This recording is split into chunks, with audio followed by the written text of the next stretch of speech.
Hello everyone, welcome to this online channel by Unique High School, Bahria Town Campus, Lahore. I am Yasser and today we are going to start poem number 4th of class 7th textbook, which is titled as The Naming of Cats. So this poem is written by T.S. Eliot. T.S. Eliot जो ये काफ़ी famous English literature के writer है. इनकी काफ़ी अच्छी poetries भी हैं. इसके अलावा इनकी जो दूसरी लिटरेरी राइटिंग्स होती है लाइक नॉवेल्स एसेज वगैरह वो भी इन्होंने लिखे हुए जो कि काफ़ी फेमस है और इनका एक काफ़ी अच्छा मुकाम है इंग्लिश लिटरेचर की फील्ड में. So I would suggest you to please open your page on page number 39 so that we can take a good start. So here we go. The naming of cats. The naming of cats is a difficult matter. वो कह रहे हैं कि जो cats का अब ये पूरी जो पोइम है ये लिखी हुई है टी.एस. एलियट ने एक ह्यूमरस वे में. उसने एक छोटा सा जो है एक ट्रिवियल सा मैटर लिया लाइक जो कैट्स होती है पेट के तौर पर उनको हम जिस तरह नाम रख रहे होते हैं तो उसने इस सिचुएशन को लेके जो है काफ़ी ज़्यादा सब्जेक्टिफाई किया हुआ है. ठीक है कि एक छोटी सी ट्रिवियल सी सिचुएशन है और उसको इसने पूरी पोइम के अंदर जो है उसका थीम बना के जो है यूज़ किया हुआ है. तो let's see what he says. The naming of cats is a difficult matter. बिल्लियों का नाम रखना एक काफ़ी मुश्किल काम है. It is in just one of your holidays game. ये आपका छुट्टियों में करने वाला कोई भी खेल नहीं है. हॉलीडे गेम से मुराद है यहाँ पे कोई भी एक आसान सा काम नहीं है जो कि आप आसानी से कर सको. यानी कि जो राइटर है वो यहाँ पर ये बताने की कोशिश कर रहा है कि जो बिल्लियों का नाम रखना है यानी जो भी आपकी पेट होगी कैट वो काफ़ी डिफ़िकल्ट टास्क है. You may think at first I am as mad as a hatter. तो पहले तो आप ये सोच रहे होगे कि मैं जो पागल हूँ एक हैटर की तरह. हैटर कहते हैं जो हैट्स को बेच रहा होता है. ठीक है ये भी हैट बनी हुई है तो इस तरह की जो हैट्स होती है उसको बेचने वाले को हम कहते हैं हैटर. तो अब वो पहले उसने जो इंट्रोड्यूस करवाया इस पोइम का सब्जेक्ट मैटर कि the naming of cats is a difficult matter कि ये जो एक काफ़ी मुश्किल काम है. अब इस पर चूँकि वो पोइम लिख रहा है तो जब वो पोइम लिख रहा है तो वो कह रहा है कि अब जो रीडर्स होंगे या फिर जो ऑडियंस होगी जो इसको सुन रही होगी वो समझेगी कि ये जो राइटर है वो मैड है कि उसने जो इस छोटे से ट्रिवियल से मैटर को जो अपने पूरे पोइम के अंदर थीम के तौर पे इम्बेड किया हुआ है. But When I tell you a cat must have 3 different names, वो कह रहा है जब मैं आपको बताऊंगा कि जो एक बिल्ली होती है उसके 3 मुख्तलिफ नाम होने चाहिए तो लोग तब मुझे जो है पागल समझेंगे और मुझे जो है एक हैटर की तरह समझेंगे जो कि हैट्स बेचता है. ओके फर्स्ट ऑफ ऑल वो कह रहा है सबसे पहले there is the name that the family use daily. अब वो बता रहे कि 3 मुख्तलिफ नाम होने चाहिए. अब वो बताएगा कि नाम कौन कौन से होने चाहिए तो वन बाय वन जो है पोइट इसको जो एक्सप्लेन करेगा.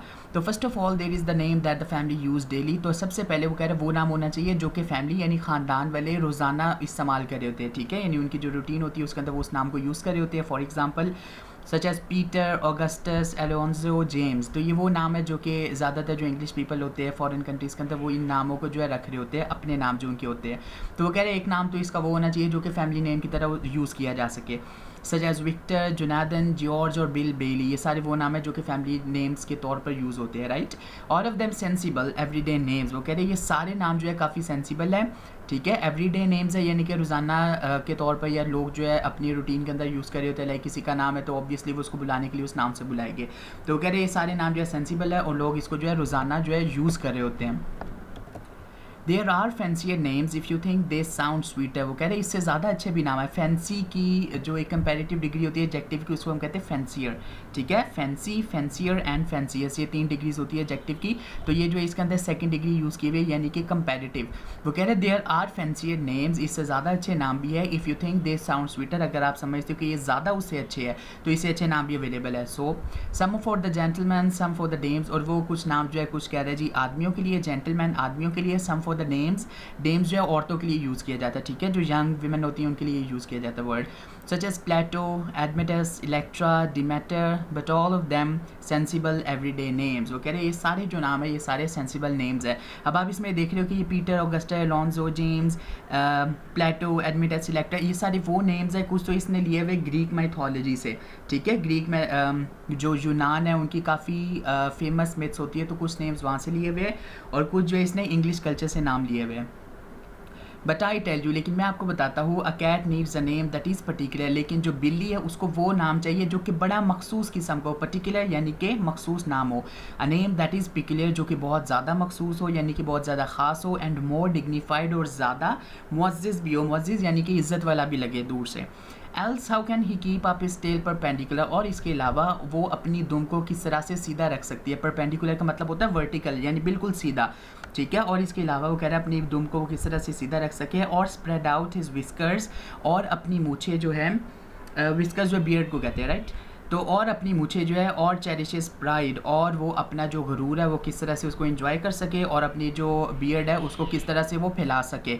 तो वो कह रहा है कि ये उसका काफ़ी ज़्यादा मुअज़्ज़ज़ नाम है, और इसके अलावा वो ये भी देख सकता है कि वो किस तरह से अपनी जो दुम है उसको सीधा रख सके, अपनी जो उसकी विस्कर्स हैं उसको वो स्प्रेड कर सके यानी फैला सके, और अपना जो उसका प्राइड है यानी ये कैट होने का प्राइड है, हर एक की अपनी अपनी एक इंडिविजुअलिटी होती है। तो वो कह रहे हैं जो कैट्स हैं उनकी भी इंडिविजुअलिटी और उनके अंदर भी प्राइड है और उसको वो चेरिश कर सकती है। तो अब इन दोनों कॉन्सेप्ट्स को उसने इसलिए यूज़ किया हुआ है क्योंकि वो बताने की कोशिश कर रहा है कि इनके ऊपर भी बेस किया जा सकता है उनका नाम, ठीक है। तो उनका जो है वो कह रहा है बिल्लियों की दुम यानी उनकी टेल, विस्कर्स उनकी यानी कि दाढ़ी या बियर्ड वगैरह, और उनका प्राइड, इनके ऊपर भी बेस किया जा सकता है उनका नाम जो कि रखना चाहिए। Of names of this kind, और इस तरह के जो नाम हो गए, I can give you a quorum, तो मैं आपको डाटा प्रोवाइड कर सकती हूँ। कॉरम होता है एक डाटा जो कि इकट्ठा किया जाता है for the purpose of research, ठीक है। तो वो कह रहे हैं इस तरह के जितने भी सारे नाम हो गए वो मैं उसके लिए आपको डाटा प्रोवाइड कर सकता हूँ कि ये नाम जो ये बिल्लियों के लिए ज़्यादा बेटर है, right. Okay, so this is the second page which is page number 40 of this poem. Okay, आगे वो नाम दे रहा है जो कि उनके लिए ज़्यादा बेस्ट है, such as mongoose trap, quaxo, corycopet, such as bomballerina और else jellylorum। तो अब ये डिफरेंट किस्म के नाम बता रहे हैं कि इस तरह के नाम होने चाहिए बिल्लियों के। names that never belong to more than one cat, वो कह रहे हैं ये वो नाम होने चाहिए जो कि एक बिल्ली के अलावा किसी और का ये नाम ना हो, यानी उसका मतलब कहने का ये है कि जो एक बिल्ली है उसका नाम किसी और बिल्ली का ना रखा जाए, यानी वो नाम जो यूनिक हो और उसी एक बिल्ली की स्पेसिफिकेशन के अंदर इंक्लूडेड हो। But above and beyond there is still one name left over, लेकिन वो कह रहे हैं इसके अलावा फिर भी एक नाम बचता है। अब वो क्या है? And that is the name that you never will guess, और वो एक ऐसा नाम है जो कि आप कभी भी बूझ नहीं सकते। The name that no human research can discover, और ये वो नाम है जो कि कोई भी इंसानी रिसर्च दरियाफ्त नहीं कर सकती। But the cat himself knows, लेकिन ये वो नाम होगा जो कि सिर्फ़ और सिर्फ उस बिल्ली को मालूम होगा। एंड विल नेवर कन्फेस, और वो इस बात को मानेगी नहीं। कन्फेस का मतलब होता है इकरार करना, यानी किसी बात को मानना। When you notice a cat in profound meditation, और जब आप किसी कैट को देखोगे कि वो profound का मतलब होता है गहरी, meditation यानी कि thinking power, जब वो एक गहरी सोच के अंदर है, the reason, तो उसकी वजह ये होगी, I tell you, मैं आपको बताता हूँ, is always the same, तो उसकी वजह जो मैं आपको बताता हूँ कि वो सेम होगी। यानी जब भी आप उसको देखोगे वो profound meditation के अंदर यानी गहरी सोच के अंदर, तो उसकी वजह जो है हमेशा एक ही होगी। और वो क्या वजह होगी? Let's see. His mind is engaged in a rapt contemplation, कि उसका जो दिमाग है वो rapture contemplation के अंदर जो है मुब्तला होगा। अब rapt जो है वो rapture की शॉर्ट फॉर्म है। rapture जो है वो एक pleasant मोड को कहते हैं, ठीक है। जब आप सोच रहे होते हो और वो सोच जो है आपको एक प्लेयर प्रोवाइड कर रही होती है, तो उस सिचुएशन को हम rapture कहते हैं। इसके लिए हम ecstasy वर्ड भी यूज़ कर सकते हैं, ठीक है। ECTASY, ecstasy। rapt contemplation हम लोग कहते हैं थिंकिंग को। वो कह रहा है कि जब भी आप देखोगे कि वो जो है काफ़ी गहरी सोच के अंदर है, तो उसकी हमेशा जो वजह होगी एक ही होगी, वो ये होगी कि उसका जो माइंड है, उसका जो दिमाग है, वो उस खुशी वाली कैफियत के अंदर होगा। ऑफ द थॉट, उस सोच के अंदर, ऑफ द थॉट, और वो सोच, ऑफ द थॉट, और वो सोच ऑफ हिज नेम, और वो सोच होगी उसके नाम की। तो आप देख सकते हो कि यहाँ पे राइटर ने 3 दफ़ा ये वर्ड यूज़ किया हुआ, of the thought, of the thought, of the thought. इसका मकसद ये है कि वो इस चीज़ के ऊपर जो है वो फोकस कर रहा है, स्ट्रेस दे रहा है कि वो जो सोच होगी, जब आप बिल्ली को देखोगे कि वो एक गहरी सोच के अंदर है, तो वो वाला ख्याल जो है उसके नाम के बारे में होगा जो कि बिल्ली सोचती है, ठीक है, जो उसका थर्ड नेम होगा। हिज इनएफेबल, एफेबल, एफेनाइन, एफेबल, ठीक है। अब इनएफेबल वर्ड जो ये डिक्शनरी का वर्ड है, इसका मतलब ये होता है कि ऐसा वर्ड जो कि लोग इजीली कह ना पाए, ठीक है, जो कि इजीली अटरेबल ना हो, ठीक है, जो इजीली लोग कह ना सके और उस नाम से जो वो स्केयर्ड हो। एफेबल यानी कि नॉन स्केयर्ड यानी जो लोग इजीली कह सके। तो ये वाला जो वर्ड है ये डिक्शनरी का वर्ड नहीं है, इन दोनों वर्ड्स को मिला के जो है राइटर ने ये वर्ड बनाया हुआ है, ठीक है। वो नाम जिससे लोग डरे भी, जिसको लोग इजीली कह भी सके या जिसको लोग इजीली ना कह सके, यानी कि वो अब कन्फ्यूजन का शिकार है कि वो वाला नाम जो बिल्ली के ज़हन में आता होगा वो कैसा वर्ड होगा। डीप यानी कि वो काफ़ी गहरा होगा।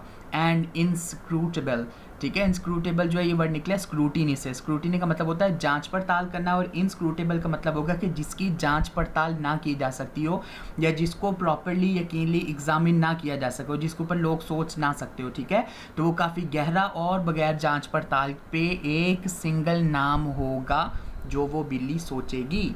तो ये आप समझ सकते हो, इसको ह्यूमरस पोइम भी समझ सकते हो और एक ये ट्रिवियल सी पोइम है, यानी इसका जो थीम है वो काफ़ी ट्रिवियल है, छोटा सा थीम है, लेकिन इसको उसने जो है एक काफ़ी सीरियस मैटर किस्म का बना के जो है इसने टी.एस. एलियट ने पोइम लिखी हुई है कि लोग जो बिल्लियों का नाम रखते हैं वो 3 किस्म का नाम होना चाहिए। एक वो जो फैमिली यूज़ कर सके, ठीक है, यानी जो फैमिली नेम्स होते हैं वो होने चाहिए।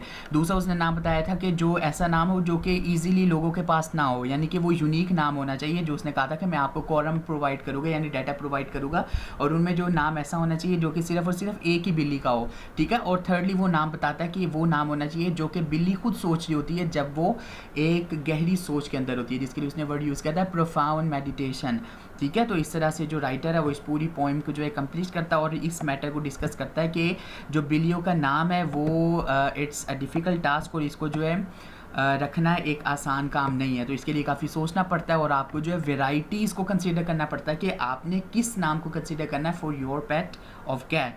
तो यहाँ पे जो इसका टी.एस. एलियट का छोटा सा इंट्रोडक्शन दिया हुआ है। सो लेट्स सी, 1888 में ये पैदा हुए, 1965 में इनकी डेथ हुई। Was born in Saint Louis Missouri, USA के ये पोइट है, यानी अमेरिका के, United States of America. He was a poet of playwright and literary critic. Playwright हम लोग कहते हैं प्लेज लिखने वाला, ठीक है, यानी जो प्ले राइटर होता है जिसको आप राइटर कहते हो, तो राइट उसके लिए वर्ड यूज़ किया जाता है प्ले राइट, यानी कि जो ड्रामास लिख रहा था उसके लिए हम वर्ड यूज़ करते हैं play right.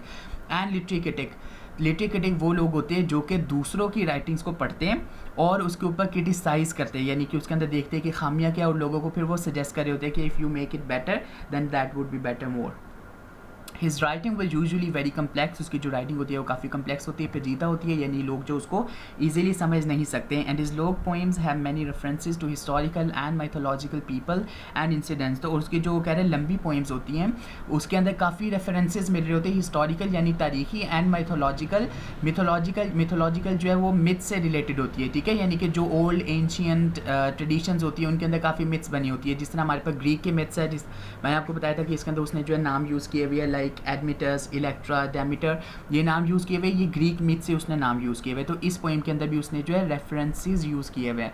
However he also wrote many humorous poems about cats in book called Old Possum's book of practical cats. उसने कह रहा है काफ़ी मज़ाहिया पोइम्स भी लिखी हुई है कैट्स के ऊपर और ये उसकी जो है कलेक्शन है जिसके अंदर उसने जो है पोइम्स लिखी हुई है कैट्स के ऊपर और इस कलेक्शन का नाम है Old Possum's book. These poems were put to music by Andrew Lloyd Webber to create a musical Cats which became a hit in the West End of London and on Broadway in New York।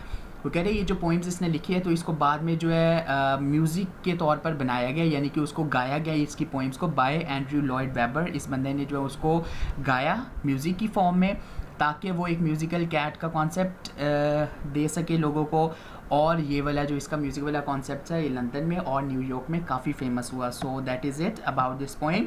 I would suggest you to please go through it again और आप इसकी जो है summary भी पढ़ो ताकि आपका जो कॉन्सेप्ट है वो ज़्यादा क्लियर हो जाए and so that you can have better understanding of this poem. So thank you so much for watching this video and learning something about this poem, The Naming of Cats. Best of luck.